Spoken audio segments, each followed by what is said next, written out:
नमस्कार मित्रों, स्वागत है आपका हमारे YouTube चैनल में जिसका नाम है यूके एक्सप्लोर वर्ल्ड। तो आज हम जो देखने वाले हैं वो उत्तराखंड भारत की अर्थव्यवस्था से संबंधित हम 30 प्रश्नों को देखेंगे।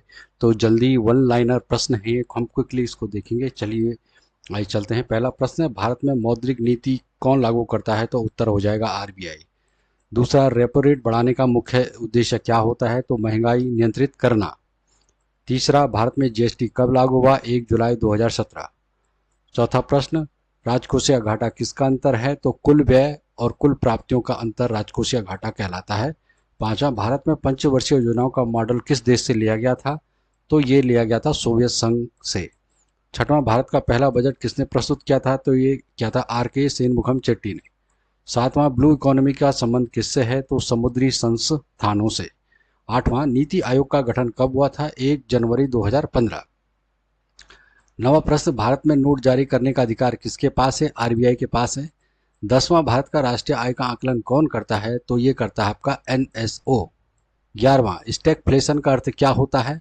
तो इसका अर्थ होता है महंगाई और बेरोजगारी का एक साथ बढ़ना। 12वां, भारत में सबसे अधिक विदेशी मुद्रा किस क्षेत्र से प्राप्त होती है? तो ये होती है सेवा क्षेत्र से। 13वां, हरित क्रांति के जनक कौन है? M S Swaminathan. काफी कॉमन प्रश्न है।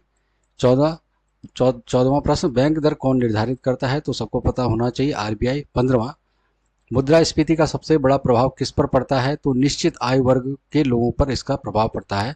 16वां, भारत में सबसे अधिक रोजगार किस क्षेत्र में मिलता है? तो कृषि क्षेत्र में।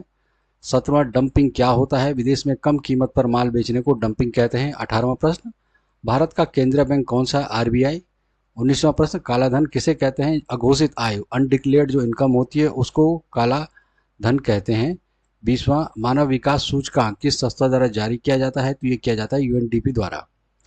21वां प्रश्न है, भारत में पहली पंचवर्षीय योजना कब शुरू हुई थी? 1951 में, 1951। 22वां प्रश्न, विनिवेश का अर्थ क्या होता है? सरकारी उपक्रमों में हिस्सेदारी बेचने को विनिवेश कहते हैं। 23वां, भारत में मुद्रा का दशमलवीकरण कब हुआ? 1957 में, 1957। काफी बार पूछा गया है। 24वां प्रश्न, बैंकिंग लोकपाल योजना किससे संबंधित है? तो यह बैंक शिकायत निवारण से। 25वां प्रश्न है, प्रत्यक्ष कर का उदाहरण क्या है? तो आयकर, इनकम टैक्स जो है वो प्रत्यक्ष कर का उदाहरण है। 26वां है, अप्रत्यक्ष कर का उदाहरण क्या है? तो ये आपका जीएसटी आपका जो है एक अप्रत्यक्ष कर का उदाहरण है। 27वां प्रश्न, मेक इन इंडिया अभियान कब शुरू हुआ था? तो ये आपका सन 2014 में मेक इन इंडिया अभियान शुरू हुआ था। 28वां प्रश्न, भारत में विदेशी विनिमय भंडार कौन नियंत्रित करता है? तो ये करता है आपका आरबीआई। 29वां प्रश्न, सकल घरेलू उत्पाद यानी कि जीडीपी क्या दर्शाता है? तो देश में उत्पादित कुल व्यय, कुल वस्तु और सेवाओं का जो मूल्य होता है, गुड्स एंड सर्विस का जो योग होता है, सम होता है, उसको जीडीपी कहते हैं। और देश में उत्पादित होने चाहिए, प्रोड्यूस्ड इन इंडिया। और अंतिम प्रश्न आज का इस सीरीज का, गरीबी रेखा निर्धारण हेतु प्रसिद्ध समिति कौन सी है? तो यह है तेंदुलकर समिति। तो ये हमने 30 प्रश्न देखा जो आगामी परीक्षाओं के मद्देनज़र बहुत ही महत्वपूर्ण है।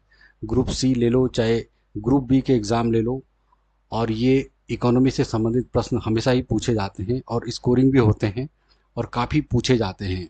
कम से कम 10 से 12 क्वेश्चन जो होते हैं वो इकोनॉमी से संबंधित होते हैं। तो चलिए आइए आगे आपसे फिर नई वीडियो में मुलाकात होगी। आप सभी का बहुत बहुत धन्यवाद।